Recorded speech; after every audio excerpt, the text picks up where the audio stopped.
Bonjour à tous, avec l'aide de Dieu, nous allons étudier la Gemara, le traité Rosh Hashanah d'Avchet Amoudbet 8b. Nous sommes à la troisième ligne. Tanura Banan, nos sages enseignés dans une braïta. Ki chok le Yisrael. Le verset dans le psaume dit, parce que c'est un décret pour Israël, Mishpat Eloke Yaakov, c'est un jour de jugement pour le Dieu de Yaakov. C'est la suite du verset qu'on a appris dans le cours précédent. Tikuba Chodesh Shofar Bakesel Yom Chagenu.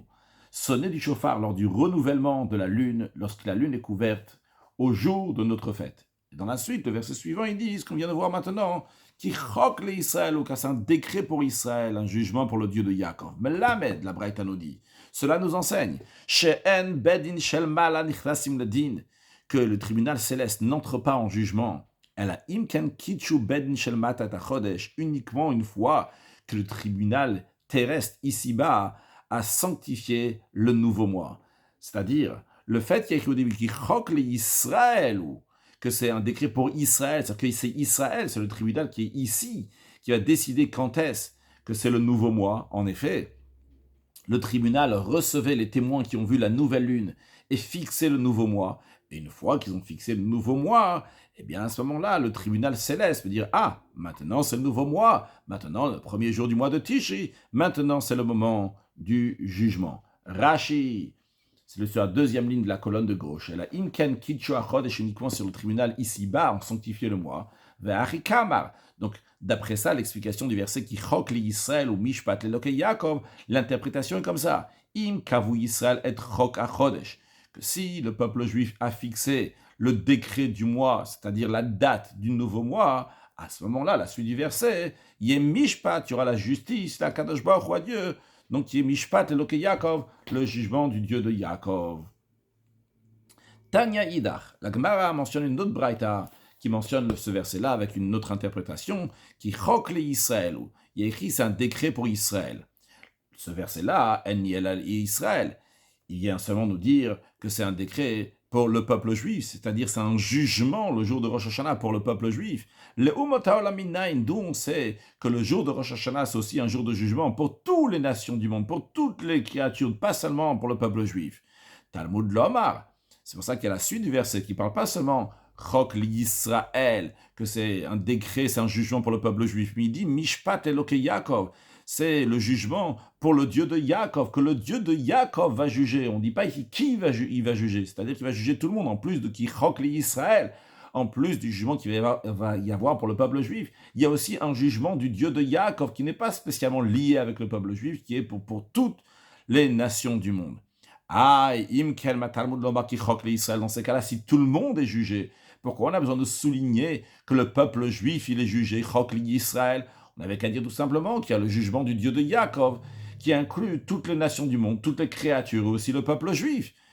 Pourquoi on distingue le peuple juif dans ce verset? Mais là, cela nous enseigne, chez Israël, Nichnasim Trilaledin, cela nous enseigne que le peuple juif entre le premier en jugement, et après tout le reste, tout le monde entier va être jugé aussi. De Rafrizda, comme l'enseignement de Rafrizda dans un autre contexte qui ressemble au nôtre de Amar Rafrizda. Rafrizda, il dit, lorsqu'il y a Melech Vetzibur, lorsqu'il y a le roi et la communauté qui doivent être jugés, qui est-ce qui rentre en premier au jugement? Melech Nichnas Trilaledin, c'est d'abord le roi qui rentre en jugement, chez Namar, car il est dit, Mishpat Avdo ou Mishpat Amo, lorsque Shlomo Melech, donc il désigne le jugement que Dieu va faire. Il dit Mishpat Avdo, le jugement de son serviteur, le serviteur de Dieu, en faisant référence à lui-même, à Shlomo Melech, Shlomo le roi. Et après il dit Mishpat Amo, le jugement de son peuple. Maïtam, quelle est la raison que le roi est d'abord jugé? Ibaï Teima, si tu veux, je veux dire, Lav Orach Aral Mekam Malkabare, parce que c'est pas Derech Eretz, ce n'est pas convenable, ça se fait pas que le roi va se tenir dehors, attendre que le peuple va être jugé, et après seulement lui va être jugé. Si tu veux, la raison pourquoi le roi il est jugé avance, c'est Mikame de l'Epushcharonaf, avant que la colère va s'accroître en raison des fautes du peuple. On fait d'abord juger le roi. Comme Rashi nous dit, Melech Vetzibur d'abord, Rashi nous dit, un roi et le peuple, la communauté, Shakadosh Baruch Hu, Danotam, lorsque Dieu va les juger, Melech Nichnastri, c'est d'abord le roi qui va juger. Mishpat Avdo, c'est le jugement de son serviteur, Shlomo Kamarle, comme nous l'avons dit, donc c'est Shlomo qui dit ça, donc le roi est d'abord jugé. Et la deuxième raison, on l'avait dit, c'est de l'Iposhcharonaf, pour que la colère ne va passer, avant que la colère va s'accroître, Bishui la volonté Tzibour à cause des fautes de la communauté. Donc de la même manière ici aussi, le peuple juif est d'abord jugé avant les nations. Les peuples juifs ici comparés donc au roi et les nations donc à la communauté. Après, la Gemara nous ramène les mots de la Mishnah qui disait que le Rosh Hashanah, le premier Tishri, c'est le Rosh Hashanah, les Shmitin, pour les années de Shemitah. Là, on rappelle que l'année de la Shemitah, donc c'est l'année dans laquelle on ne travaille pas la terre. La Gemara demande Minal, d'où on apprend ça, que les lois de la Shemitah commencent à s'appliquer à partir du premier Tishri. C'est que ça, c'est le Rosh Hashanah, que la terre n'a pas le droit d'être travaillée. La Gemara grachi d'abord Minalan, chez Shnat Shemitah, d'où on sait que sa 7e année, elle est Mekudeshet, elle est sanctifiée, mais Rosh Hashanah, à partir de Rosh Hashanah, avait Asur Bavodat HaKarka, qu'on n'a pas le droit de servir, de travailler, la terre, à partir donc, du premier Tishri. Ça, c'est quand commence l'année de la Shemitah. Réponse, la Gemara nous dit, il est écrit, Uba Shana, Shvit, Shabbat, Shabbat, Oni, la Haaretz, la 7e année, il y aura un chômage total pour la terre. Donc, on voit que la Torah, elle dit qu'une année, il ne faut pas travailler. On n'a pas encore ici la réponse pourquoi ça commence à partir du premier Tishri. Mais Vegamar Shana Shana Tishri.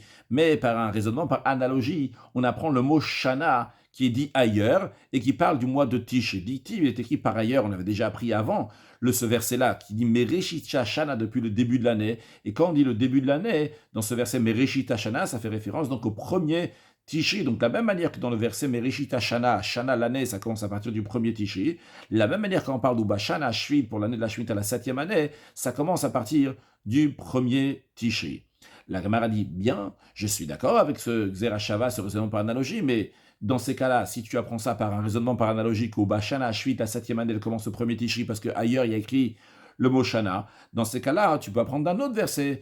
Il y a écrit Shana, il y a écrit donc l'année, et que ça commence à partir du mois de Nissan, ce qui va poser problème. Peut-être l'année de la Shemitah, elle commence à partir du 1er Nissan, non pas à partir du 1er Tishri. Comment ça? Avec Marno dit Veligbor, on n'a qu'à plutôt déduire, donc les raisonnements par analogie, Shana Shana, du mot Shana qui est écrit à propos de la 7e année, le mot Shana qui est écrit à partir, en ce qui concerne Nissan, du mois de Nissan, il est écrit Rishon ulachem lechotche Shana. Lorsque Dieu y parle à Moshe Rabbeinu et à Aaron, en l'an 2448, 15 jours avant la sortie d'Égypte, c'était le premier Nissan, et il dit à Moshe et Aaron, ce mois-là, le mois de Nissan, va être le premier mois pour les mois de l'année. Donc on voit ce verset-là qui dit les Chodche Hashana, pour les mois de l'année. Il y a le mot année qui est mentionné dans ce verset-là, et on parle du premier Nissan. Donc quand tu fais un raisonnement par analogie, bien il y a écrit Ubashana Shvit, la 7e année, pour la Shemitah, tu apprends ça de Shana, Reshita Shana, qui est du premier Tishri, mais peut-être apprend du mot Shana, le Chodche Shana, qui est dit à propos du premier Nissan, et donc l'année de la Shemitah commencera le premier Nissan et finira donc le premier Nissan. La Gemara répond non, on déduit de Mereshita Shana qui parle du premier Tishri, et non pas de Chodche Shana qui parle du premier Nissan. Pourquoi? Parce que Danin Shana She'enima Chodashim, Mishana She'enima Chodashim, on déduit par une Zerachana, raison par analogie, des lois relatives au mot année, avec lequel ne figure pas le mot mois. Il y a juste le mot Shana dans Mereshit Hashana. On a juste le mot Shana, on n'a pas Chodche Hashana, on n'a pas le Chodesh, on n'a pas le mot mois. Donc, quand Shana Hashvit, la 7e année de la Shvit, on parle donc de Shana, eh bien, on va nous parler aussi, on va nous faire une Xerashava avec un verset dans lequel on parle uniquement de Shana, de l'année, qui est uniquement, donc, Reshit Hashana, le premier Tishri. Ve'endanin Shana she'enima Chodashim, Mishana she'yeshima Chodashim. On ne va pas déduire une année dans laquelle il n'y a pas des mois avec, ou Bashana Hashvit, la 7e année de la Shvita, avec le verset dans lequel on parle une année, mais on parle aussi des mois, avec Chodche Hashana, on parle de Chodesh aussi, on parle aussi du mois. C'est la raison pour laquelle, donc on déduit bien de Mereshit Hashana, du début de l'année, donc premier Tishri, pour aussi Bashana Hashvit, la 7e année de l'année de la Shvita, elle commence à partir du premier Tishri. Après, la Gemara nous ramène ce qui était dit dans la Mishnah ou les Yovlot, que le premier Tishri, c'est le Rosh Hashanah aussi pour l'année du Yovel, pour l'année du Jubilé, c'est-à-dire qu'après qu'on a fait 7 fois 7 ans, donc 7 fois on a fait la Shemitah, eh bien, après la 49e année, la 50e année, c'est l'année du Yovel. Cette année-là, premièrement, il y a tout ce qui s'applique donc dans l'année de la Shemitah, qu'on n'a pas le droit de travailler la terre pendant cette année, mais en plus de ça, il y a encore d'autres choses qui s'appliquent, c'est que tous les esclaves juifs, ils sont libérés. Deuxièmement, tous les terres d'Eretz Israël qui appartenaient à l'époque, donc à chaque tribu et chaque personne, il avait sa propre terre s'il avait vendu. Quand ça arrive le Yovel, tout ça, ça revient donc à la personne elle-même, donc c'est son terrain qui va lui revenir lorsque ça arrive le Yovel. Et pour tout ça, donc on sonne aussi le shofar. On sonne le chauffard et là, ça fait démarrer le Yovel. On va discuter de manière plus précise quand est-ce que démarre le Yovel. Est-ce que c'est au moment qu'on sonne le chauffard ou avant? Voyons.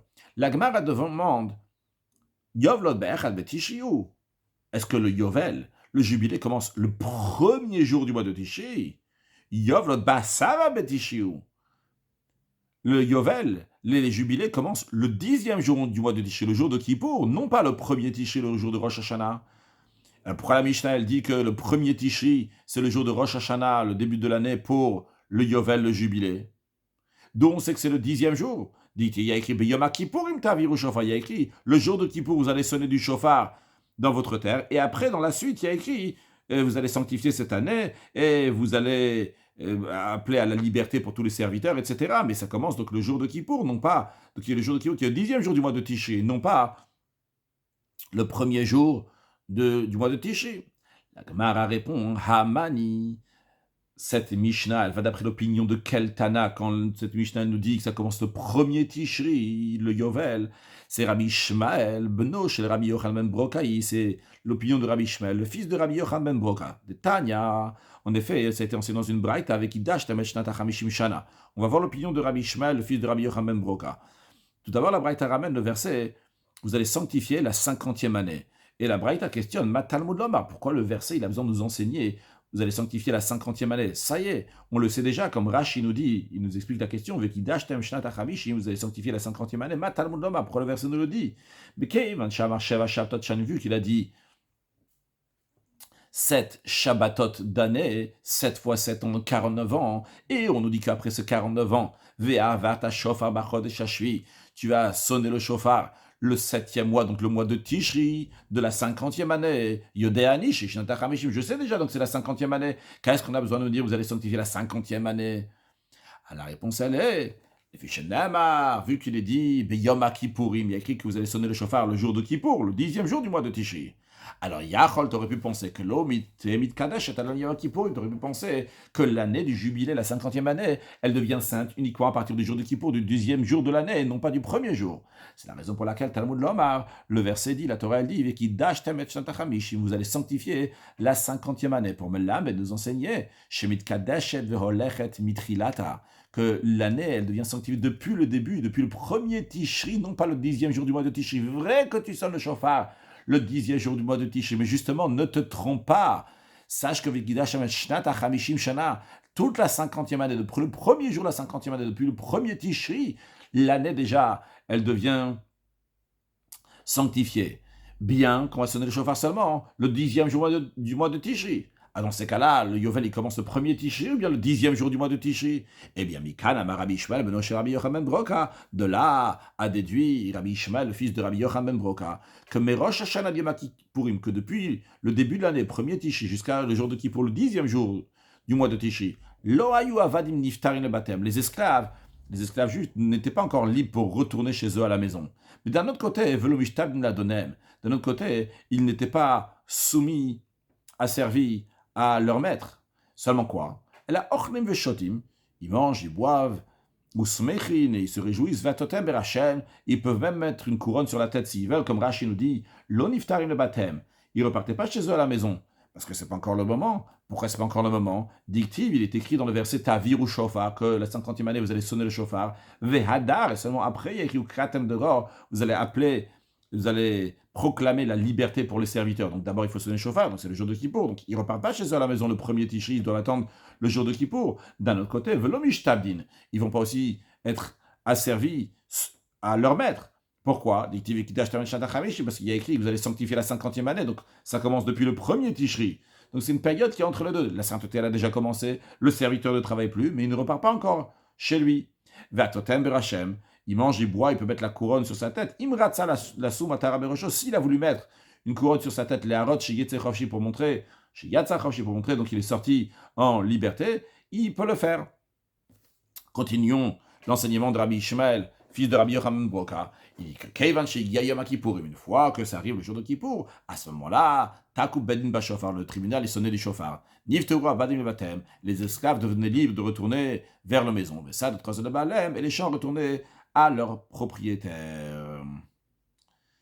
Donc, en tous les cas, la question, elle était Comment ça se fait qu'on dit que le Yovel, c'est le premier Tishri, le Yovel, le jubilé, commence le 10e jour du mois de Tishri? On a répondu, on a dit que ça va d'après l'opinion de Rabbi Ishmael, le fils de Rabbi Yochanan ben Broka, que lui dit, la sainteté de l'année commence le premier Tishri, et la liberté concrète donc des serviteurs et les terrains donc, qui repartent à leurs propriétaires, c'est le 10e jour du mois de Tishri. Donc c'est pas contradictoire, mais le Yovel commence oui depuis le début de l'année, comme on apprend dans cette braïta, c'est l'équidash, que toute la 50e année, elle est sainte. Donc ça, c'est l'opinion de Rabbi Ishmael, le fils de Rabbi Yochanan ben Broka.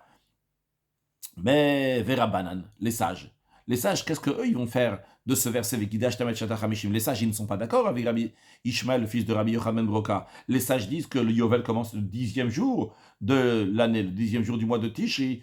Donc, pas Rosh Hashanah, pas le premier jour. Donc, qu'est-ce qu'ils vont faire du verset Vekidash Tamet Shatach Hamishim? Vous allez sanctifier la 50e année. Alors, la Gemara nous dit Vera Banan, les sages, ils vont nous dire que Shani Matame Kadesh. Tu as le devoir, toi, le tribunal, de sanctifier les années, Vei Atame Kadesh Radashim, mais tu n'as pas le devoir de sanctifier les mois. Comme Rashi nous explique, Shani Matame Kadesh, les années, l'année du jubilé, elle, tu dois, toi, le tribunal, sanctifier. Que Shishnat Yovel Nichnesa, lorsque l'année du Yovel, elle rentre, elle arrive. Mitzvah Ben, c'est un devoir au tribunal, l'homme a de dire, Mekudesh et Hashana, que l'année, elle est sanctifiée. Ils ont le devoir de le dire.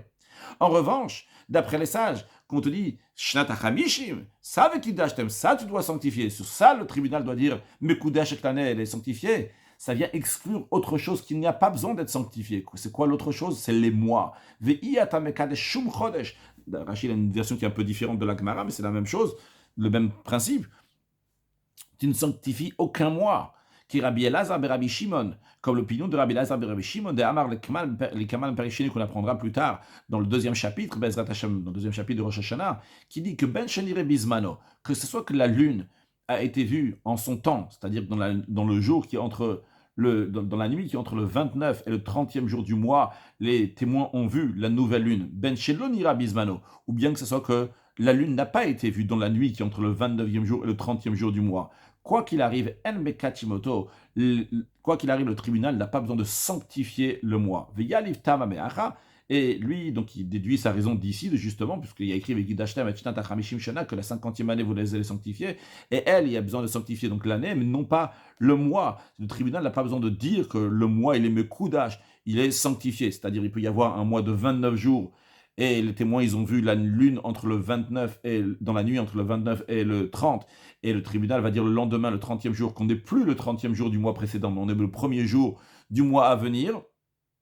D'après Rabbi Elazar et Rabbi Shimon, il n'y a pas besoin qu'ils disent Mekudash HaChodesh, que le mois il est sanctifié aujourd'hui, pour que le mois va être sanctifié, ça va commencer le nouveau mois. C'est pas nécessaire de le dire, bien que le nouveau mois va commencer. Et même si on n'a pas vu la lune, c'est-à-dire qu'on n'a pas vu la lune entre le 29 et le 30, donc le mois précédent était de 30, et après on passe au prochain mois, donc il devient le premier jour, et le 31 devient le premier jour, etc. Il n'y a pas besoin de dire que que le mois il est Mekudash. Il apprend ça de ce verset-là. Bien. Maintenant, la Gemara va citer une autre braïta dans laquelle l'enseignement il est lié avec la braïta précédente. Tanya Idar, on enseigne dans une autre braïta. Il y a écrit Yovel Hi. C'est le Yovel. C'est les mots qui sont dits. Yovel Hi, c'est le Yovel. Matamud Lomar. Pourquoi le verset il a besoin de dire c'est le Yovel? Ça, ok, ça, on a compris, c'est la 50e année, c'est le Yovel, on l'a déjà dit avant. Alors la Gemara explique, la braïta explique, le Vishnev avec Idash Tamet Shetach vu qu'il est dit vous allez sanctifier la 50e année. Alors on aurait pu croire et faire une erreur. Que Yachol Shem Shemit Kadesh et Volech Mitrilat. On aurait pu croire de la même manière qu'elle est sanctifiée depuis son début. C'est-à-dire, bien que concrètement, c'est à partir de quand que les serviteurs vont repartir chez eux? C'est à partir du 10e jour du mois de Tishri. Mais la sainteté, on l'a dit, la sainteté, elle commence 10 jours avant, depuis le premier Tishri. Alors j'aurais pu penser de la même manière qu'elle est sanctifiée depuis le début de l'année, du 1er jusqu'au 10 Tishri, elle est déjà sanctifiée, alors qu'on n'a pas encore pratiqué concrètement, mais pas en pratique le Yovel. Alors j'aurais pensé que Karmit Kadesh et Volech Besof, à la même manière qu'on va arriver à la 51e année, l'année qui est après le Yovel, eh bien on va nous dire, du 1er jusqu'au 10 Tishri, c'est aussi sanctifié, Mit Kadesh et Volech Besof, qu'à la fin, la Mit Kadesh sera aussi sainte.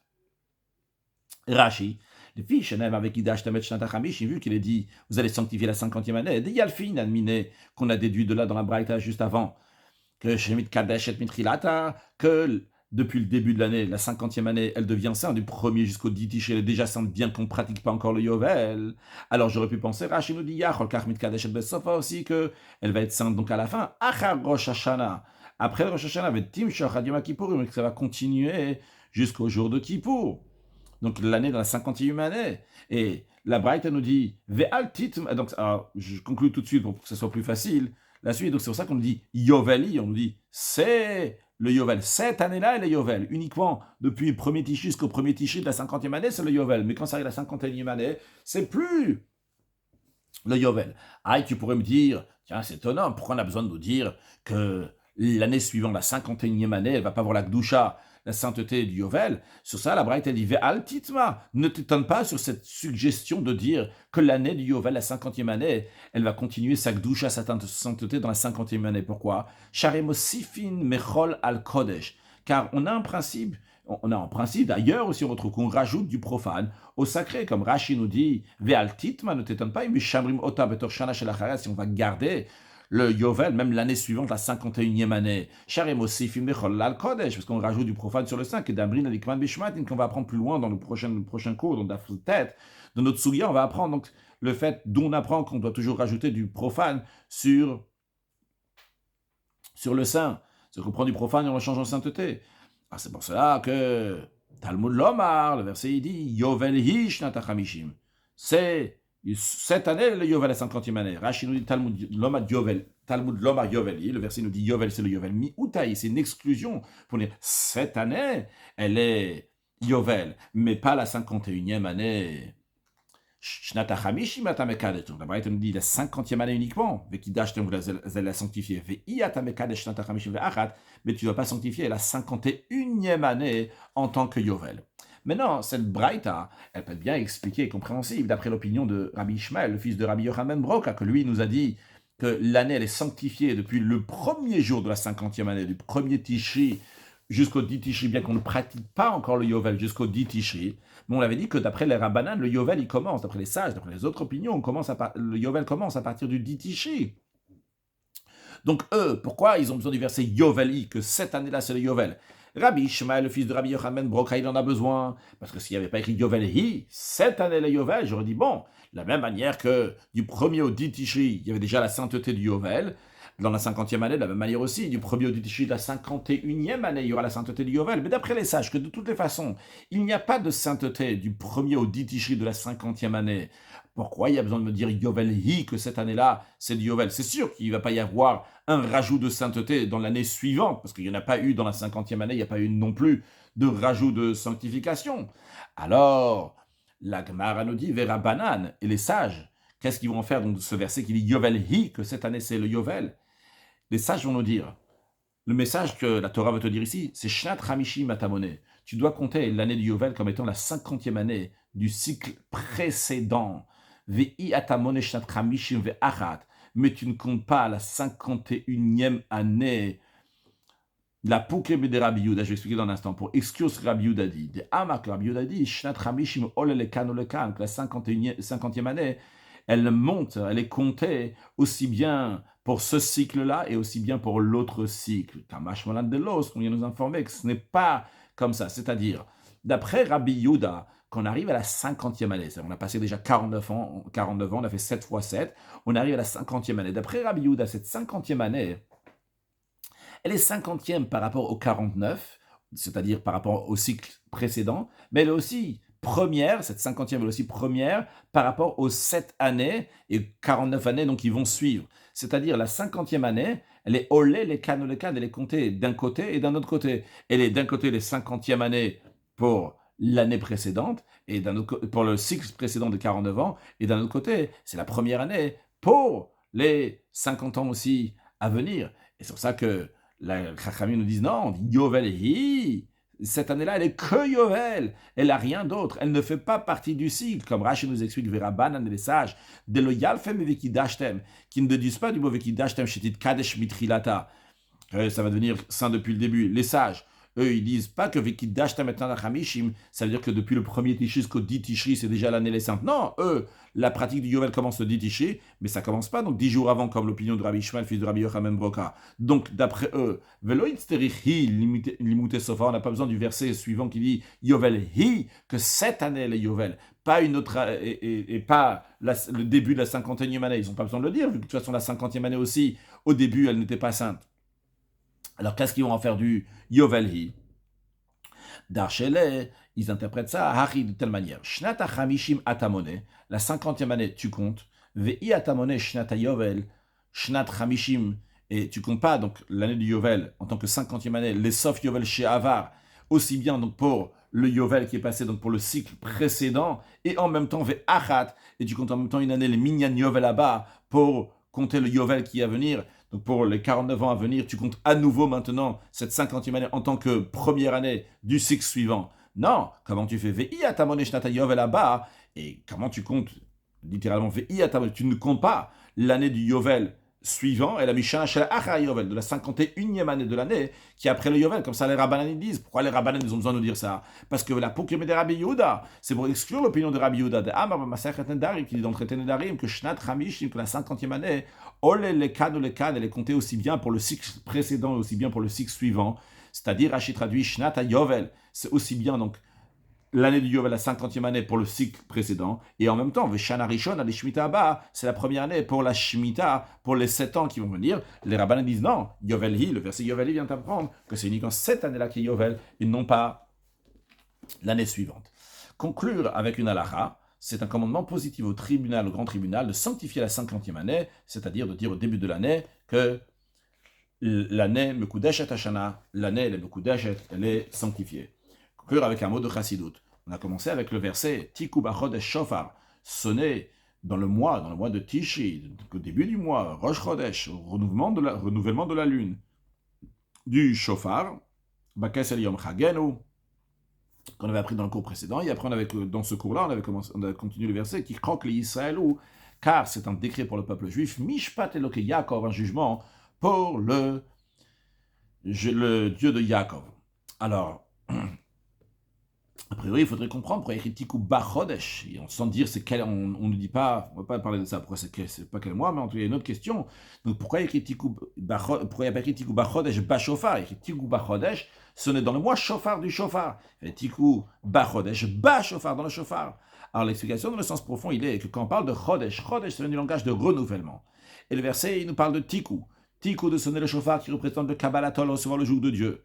Et on nous dit Chodesh Shofar. Il faut recevoir le Kabbalatol, recevoir le joug de Dieu avec un shofar. Shofar de langage de shefer, imre shefer, avec le plaisir. C'est-à-dire que le shofar d'aujourd'hui, il doit être un renouvellement et il doit avoir un plaisir de recevoir le Kabbalatol d'Hachem. C'est pas juste une suite que dans le passé, les gens ont un Kabbalatol, on a reçu le joug d'Akadosh Baruch, on continue. Ça doit être renouvelé. Quand il y a ce renouvellement, c'est Chodesh. À ce moment-là, il y a un plaisir. Et c'est pour ça qu'on lui dit Bachodesh Shofar, que dans cette nouveauté-là, donc il y a un Shofar, il y a ici donc un plaisir. Et quand le Baal Shem Tov il enseigne que Tiku doit être Bachodesh, doit être de manière nouvelle, que toujours la personne doit renouveler ses bonnes actions. Chaque année se renouvelle le Shofar. Et c'est pour ça qu'il continue le verset en disant qu'il chok le Yisraël ou Mishpat et Yaakov.